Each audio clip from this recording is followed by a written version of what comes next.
March is a threshold, not quite winter, not quite spring. The light shifts, the soil softens, and quietly, almost defiantly, the first flowers begin to bloom. For thousands of years, people have looked at these early blossoms and seen more than their petals.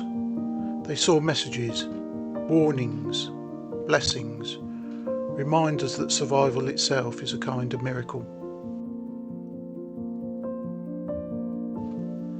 Today we're exploring the myths, the folklore, and some of the history behind some of March's most enduring flowers. Stories preserved by poets, herbalists, and collectors of folk tradition.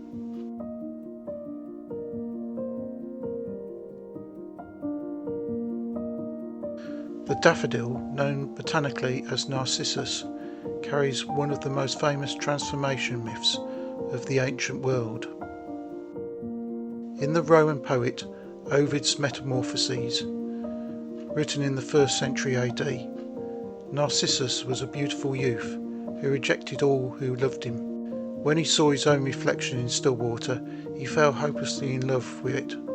Unable to look away, he faded beside the pool, and in his place grew the narcissus flower.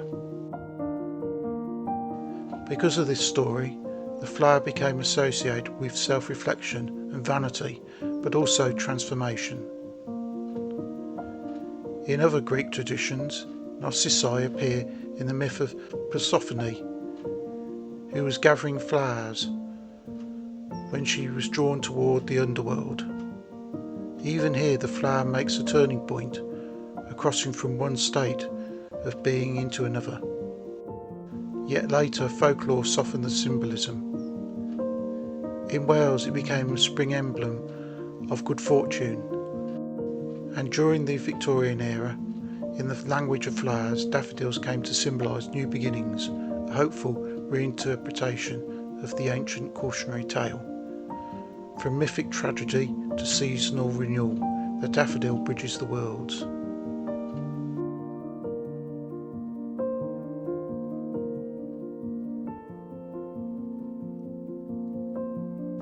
Snowdrops bloom even earlier, sometimes pushing through frost and snow. Though not mentioned in biblical scripture, medieval Christian folklore tells a tender story. After Eve was cast out by Eden, she wept in the cold wilderness. An angel transformed falling snowflakes into white flowers, snowdrops, to reassure her that winter would not last forever. It is a story of consolation rather than doctrine, passed down through generations. But in Victorian England, snowdrops carried a different association. 19th century folklore collections record a superstition that bringing snowdrops indoors could invite misfortune. They were linked with churchyards and mourning. So the snowdrop holds a quiet duality, hope in the landscape, caution in the home.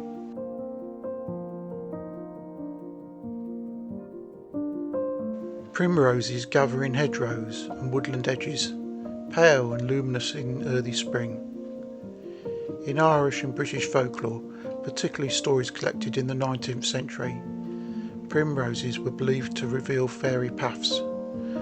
A cluster glowing near a threshold might mark the entrance to the other world. Leaving primroses at your door was said to invite protection. These traditions were recorded by collectors of rural folklore, preserving beliefs that likely reach much further back. Primroses also hold a place in documented history. When British Prime Minister Benjamin Disraeli died in 1881, primroses were laid upon his grave.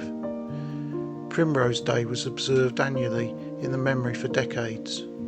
A woodland flower became both a political emblem and a symbol of enchantment.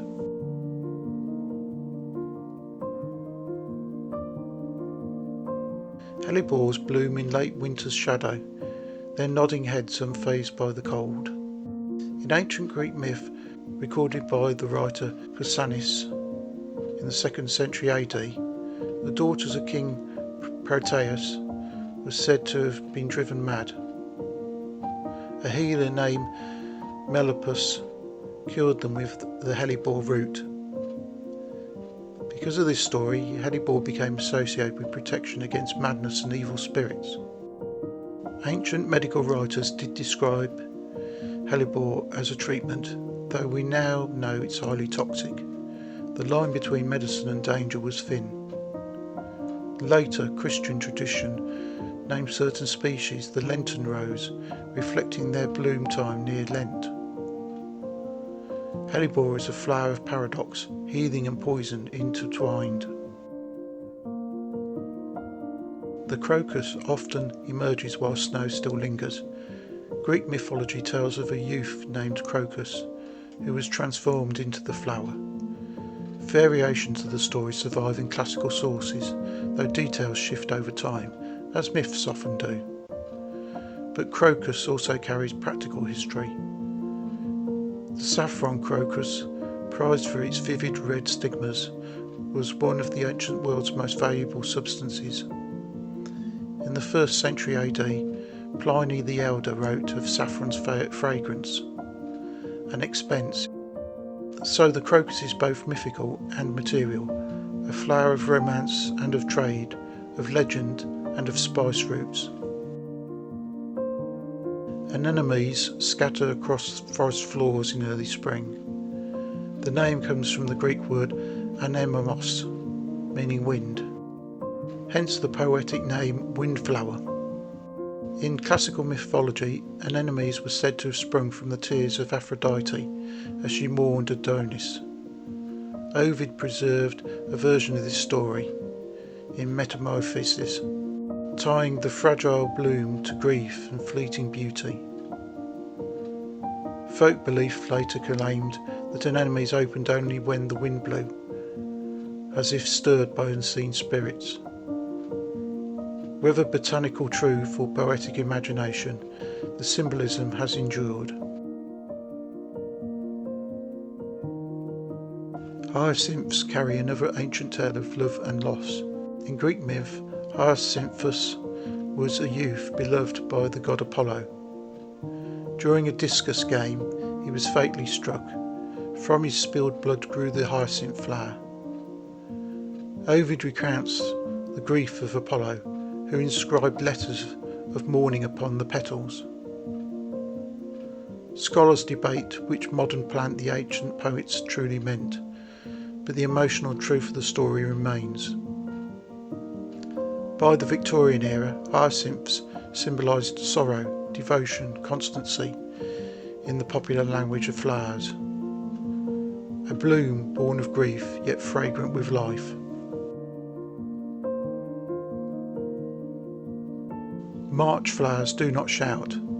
They emerge quietly while frost lingers and branches remain bare. Yet their stories are filled with gods and angels, fairy paths and healing rites, tragic love and sacred trade. These blooms have been written about by Roman poets, described by ancient physicians, preserved in medieval herbals and collected by 19th century folklorists. When we see them today, we are not just witnessing spring, we are witnessing layers of human memory, thousands of years of hope placed gently into petals. The next time you see a daffodil open, or a snowdrop nod its head in the cold, remember you are looking at a story that has travelled through centuries to reach you. Until next time, happy gardening and happy dreaming, and welcome to the Bear in the Garden channel.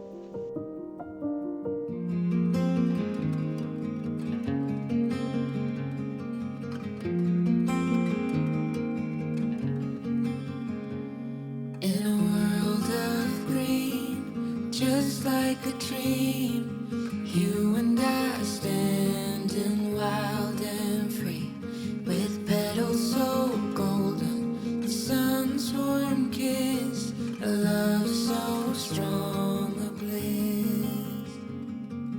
Whispers of the breeze, secrets unfold. It's you that I need, it's you that I want. When the world gets cold, it's uncover.